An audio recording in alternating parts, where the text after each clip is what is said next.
మాజీ ముఖ్యమంత్రి అంటే లెక్కలేదా? వైఎస్ జగన్ కి భద్రత ఇవ్వరా? ఆయనకేమైనా అయితే ఎవరిది బాధ్యత అంటూ కూటమి ప్రభుత్వంపై తీవ్ర ఆగ్రహం వ్యక్తం చేస్తోంది వైసీపీ. మరోవైపు ఫ్యాన్ పార్టీ నేతలపై ఫైర్ అయ్యారు టీడీపీ నేతలు. జస్ట్ ఎమ్మెల్యే మాత్రమే జగన్, అయినా ఆయనకి వీఐపీ భద్రత కల్పించామన్నారు హోంమంత్రి అనిత.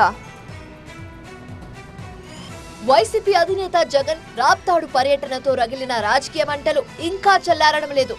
జగన్ సెక్యూరిటీపై వైసీపీ నేతలు తీవ్ర ఆందోళన వ్యక్తం చేశారు. జగన్ హెలికాప్టర్ దగ్గరికి జనం భారీ సంఖ్యలో రావడం, హెలికాప్టర్ డ్యామేజ్ కావడంపై భగ్గుమన్నారు వైసీపీ నేతలు. పోలీసులు సెక్యూరిటీ కల్పించకపోవడం వల్లే అంతమంది జనం హెలికాప్టర్ వైపు దూసుకొచ్చారన్నారు. ఉద్దేశపూర్వకంగానే పోలీసులు నిర్లక్ష్యంగా వ్యవహరించారంటున్నారు. జగన్ పర్యటనలో భద్రత లోపం స్పష్టంగా కనిపిస్తుందని ఆరోపించారు వైసీపీ నేతలు. పార్టీ నాయకులు ఆ ముసుగులో బయట వ్యక్తి వచ్చి ఏదైనా పాల్పడితే జవాబుదారితనం వహిస్తారా? లేకపోతే మీరే చెప్పండి, మేము ఈయనకు భద్రత కల్పించదలుచుకోలేదు.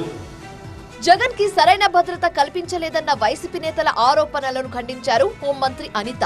జగన్ ప్రతిపక్ష నేత కానప్పటికీ అవాంఛనీయ సంఘటనలు జరగకుండా భారీ పోలీస్ బందోబస్తు కల్పించామన్నారు. ఒక జగన్మోహన్ రెడ్డి అన్న వ్యక్తి ఒక పులివెందలకి మాత్రమే ఒక ఎమ్మెల్యే. అతనికి ప్రతిపక్ష హోదా లేదు. అయినప్పటికీ అతను ఒక ఎక్స్ సీఎం అన్న ఒకే ఒక కారణంతో డిఎస్పీ స్థాయి నుంచి రోప్ పార్టీస్ వరకు అంటే ఏపీఎస్పీ బెటాలియన్స్ వరకు దగ్గర 1100 మంది పోలీసులను పెట్టారు. జగన్ కు ఫుల్ సెక్యూరిటీ కల్పించిన వైసీపీ నేతలు విమర్శలు చేయడం తగదన్నారు హోంమంత్రి. హెలికాప్టర్ డ్యామేజ్ పై శ్రీకాంత్ రెడ్డి వ్యాఖ్యలపైన స్పందించారు అనిత. వాళ్ళు ఇంటెన్షనల్ గా చేశారు. ఏదో అంటారు కదా, బాగా పడుకుని పోయినోడు లేపొచ్చు, పడుకున్నారని నటించిన లేపగలమా మనం? యాజ్ టీజ్ ఇది అదే. మనోడిని కావాలి ఇంటెన్షనల్గా వాళ్ళు అక్కడికి రావాలి, ఆ హెలిప్యాడ్ దాని మీద ఏదో గీత పెట్టాలి, దాని మీద బయటకు వెళ్ళాలి, అప్పుడు రోడ్డు మార్గాన్ని పోవాలి.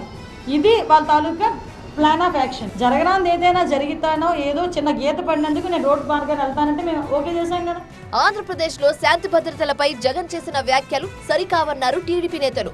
జగన్ ప్రతి పర్యటనలో ఇవే ఆరోపణలు చేయడం సరికాదన్నారు.